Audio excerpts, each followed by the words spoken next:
Well, I think definitely just saying about the same thing about payment being invisible. Well, at the heart of it, I just always mention StraitsX, it started as a payment company. Our DNA is in payment. Our day-to-day is about making sure transactions happen seamlessly. Now our new tagline is stablecoin rails for real-world payments itself.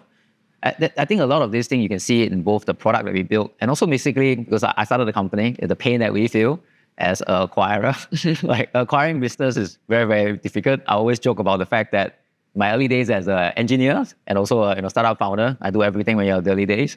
The biggest problem is not convincing a merchant partners or CEO to actually adopt a new payment method. The challenge is also convincing the storekeeper, the operating folks on the ground that this thing actually works. And retraining them. Retraining them. For 60 years, they are very used to, taking a card. And of course, they've been retrained to allow tap, right? Exactly. Imagine telling them that it's a different ecosystem, it's tough. So every time we know that, we always joke that, changing a payment behavior is like chewing glass. Like you would think that it's a very simplest tech. I'm an engineer, so I always tech is very easy.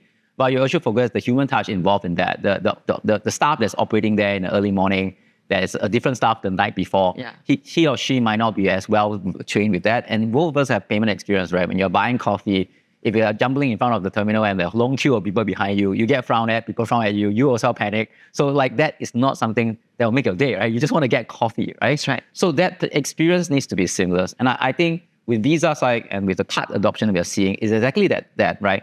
Now that there's a lot of ability to give a lot of customers previously in the past in emerging market, ability to save in US dollars through stablecoin itself, ability to get a card, because that might be a luxury to a lot of folks as well. Yeah. But more importantly, they can now shop at 175 million merchants worldwide in the same experience as anyone else have done. Yeah. And that itself, the merchant itself, or is it the user, the end user at the customer front end itself, will not know that there was stablecoin involved, right? Yeah.